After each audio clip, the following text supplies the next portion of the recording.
आज हरियाणा में कुछ परिवारों जैसे हुड्डा परिवार, चौटाला परिवार, कांडा परिवार ने पूरी तरह से कब्जा किया हुआ है। कोई अन्य विकल्प न होने के कारण जनता भी अपने आप को ठगा सा महसूस कर रही है। परिवारवाद की राजनीति को खत्म करने के लिए ही जनसेवक क्रांति पार्टी का उदय हुआ है। उक्त बातें सिरसा व हरानिया से पार्टी के प्रत्याशियों के पक्ष में चुनाव प्रचार करने पहुंचे पार्टी के संस्थापक व राष्ट्रीय अध्यक्ष अंकित अलघ ने पत्रकारों से बातचीत करते हुए कही। पार्टी के युवा प्रदेश अध्यक्ष वीरेंद्र पहवाल ने साथियों के साथ राष्ट्रीय अध्यक्ष का स्वागत किया। अंकित अलघ ने बताया है 3 सितंबर 2021 को पार्टी का गठन किया गया था और हरियाणा में पार्टी फिलहाल 6 सीटों पर चुनाव लड़ रही है।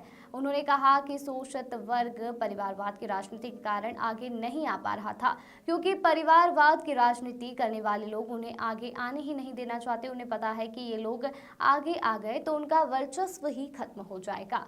और तो और इन लोगों ने अपना वजूद बचाने के लिए हरियाणा का अपराध व युवाओं को नशे की दलदल में धकेल दिया, जिसका नतीजा आज सबके सामने है। जब तक शिक्षा का स्तर बेहतर नहीं होगा, युवा अपराध की ओर ही अग्रसर होगा। हरियाणा की जनता मूलभूत सुविधाओं को तरस रही है, लेकिन कोई सुनने वाला नहीं है।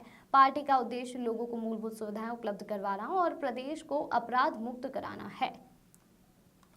पार्टी का प्रयास है कि अधिक से अधिक युवाओं को पार्टी से जोड़ा जाए, क्योंकि युवा वर्ग में वो ताकत है जो कुछ भी कर सकती है।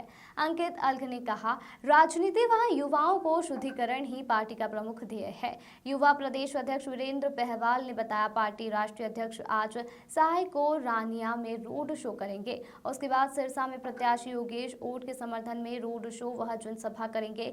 इस मौके पर सिरसा से उम्मीदवार योगेश ओट व रानिया से प्रत्याशी लक्की वाल्मीकि, साहिल एलावादी, प्रदेश सचिव भी मौजूद थे।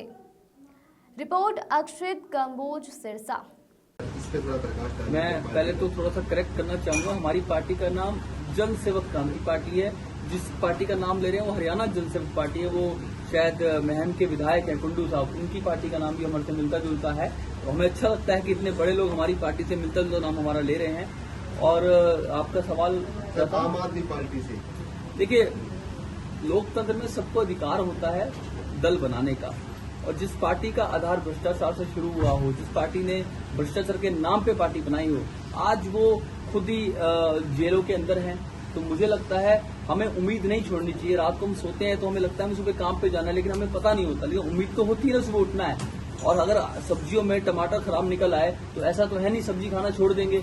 तो राजनीति में भी होता है। और हम बड़े साधारण परिवारों से आते हैं, नॉर्मल फैमिली से आते हैं, और हमारा कोई राजनीतिक बैकग्राउंड नहीं है। बिल्कुल नॉन पॉलिटिकल, नॉन सोशल लोग हैं, लेकिन युवा शक्ति को आगे लेकर के आना चाहते हैं, युवाओं को मजबूत करना चाहते हैं। एक सोशल जस्टिस पे आपका थोड़ा फोकस था, तो बीजेपी पूरे भारत के आरक्षण पे बड़ा बवाल मचा रखा है। कांग्रेस भी कह रही है बीजेपी आरक्षण कर रही है, इस पे आप कह रहे हैं?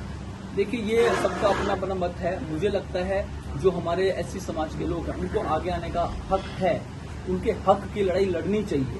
और आरक्षण योग्यता पे तो होना चाहिए। और आरक्षण को ये जो लोग बोल रहे हैं खत्म कर देना चाहिए या खत्म नहीं करना चाहिए, सबका अपना अपना कहना, दृष्टिकोण है। हमारे हिसाब से हर समाज को बराबरी का दर्जा मिलना चाहिए, हर समाज को आगे आने का हक है। तो जनसेवक क्रांति पार्टी, चाहे वो एससी समाज हो, बीसी समाज हो, सबको साथ लेकर के चल रही है, 36 बिरादरी को साथ लेकर के चल रही है। जनसेवक क्रांति पार्टी एक मजबूत युवा पार्टी है, और मुझे लगता है कि लोग हमें मौका अवश्य देंगे, आशीर्वाद अवश्य देंगे। बाकी आप लोगों को मुझसे सवाल हो तो आप पूछ सकते हैं। सर, चुनावों के समय आपकी पार्टी क्यों है पैसे दिखाकर भी कभी संघर्ष? बिल्कुल सही सवाल आपका। मैंने जैसे कहा कि पार्टी 3 सितंबर 2021 को बनी थी, और हमारे पास बड़े सीमित संसाधन थे, और हमने उसको गुरुग्राम से शुरू किया। और आप सभी जानते हैं गुरुग्राम एक कमर्शियल लैंड है, जिसमें राजनीति में लोग रुचि नहीं रखते, लेकिन माफ कीजिएगा, राजनीति सब में रुचि रखती है। तो हमने गुड़गांव से इसको आरंभ किया और अलग अलग जगह जाकर के अपना संगठन बनाया। और हमारे जो मिस्टर ओड हैं, इनको भी हमने पार्टी से जोड़ा, इन्होंने पार्टी में रुचि दिखाई, तो पार्टी ने अब संगठन का विस्तार शुरू किया है। और जरूर आपकी सही बात है कि चुनाव के समय पे आए हैं। देखिए, लोकतंत्र में सबको अधिकार होता है, संविधान कहता है आप चुनाव लड़ सकते हैं। और हर परिवार का बच्चा, चाहे वो गरीब हो, निर्धन हो, शोषित हो, उसको चुनाव लड़ने का अधिकार है। तो हमने इनको टिकट दिया है और जरूर इस बार चुनाव लड़ेंगे और अच्छी वोटिंग परसेंटेज के साथ लोगों के बीच जाएंगे। आपके मुख्य जन मुद्दे कौन कौन से हरियाणा के? देखिए, मेरा जो मुद्दा है वो शिक्षा को लेकर है, क्योंकि मुझे लगता है अगर शिक्षा ही नहीं होगी तो आगे कुछ नहीं हो सकता। शिक्षित व्यक्ति होगा तो वो रोजगार भी प्राप्त कर सकता है, शिक्षित व्यक्ति होगा तो सवाल कर सकता है। और डॉक्टर भीमराव अम्बेडकर ने कहा है कि हम चाहते हैं हर वर्ग शिक्षित हो, हर व्यक्ति के हाथ में पेन आए, कलम आए।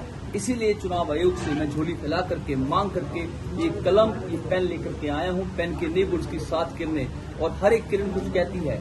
एक किरण कहती है मैं तुम्हें शिक्षा दूंगी, एक किरण कहती है मैं तुम्हें रोजगार दूंगी, एक किरण कहती है मैं तुम्हें अच्छे स्वास्थ्य के लिए अस्पताल दूंगी, एक किरण कहती है मैं हर प्रकार से विकास करूंगी, और एक किरण कहती है जहां आज नेताओं ने, पूंजीपतियों ने हम लोगों को अलग अलग भागों में बांट दिया है, हमें काटने का, बांटने का, छांटने का काम भी पूंजीपति करते हैं। तो हम सबको समान नजर से देखना चाहते हैं।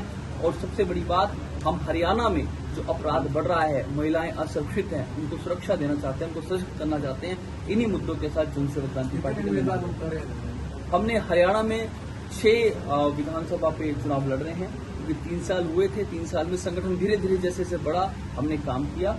और यह सिरसा विधानसभा से योगेश ओढ़ हैं, तो ये मैं गुड़गांव से हूं, और रानिया से भी हैं, और अपना डब्बाली से थे, डब्बाली वालों ने वापस ले लिया था। 7 सीटों पर हमने टिकट दिया था, और एक हमारा बरवाला विधानसभा, एक घरोंडा, 3 सब सीटों पर, और एक चुनाव के लिए आपने बड़ा संघर्ष किया है। और आपकी पार्टी का उदय सर अन्ना हजारे आंदोलन से, क्योंकि कहने में बात आती है कि आम आदमी पार्टी का ये दूसरा प्रतिरूप है जी, हरियाणा जनसेवक क्रांति पार्टी, और चुनाव चिन्ह के लिए भी काफी संघर्ष किया है। बात ये निकल कर सामने आई थी जब हमने आपके पार्टी के दफ्तर पर प्रवक्ता से बात की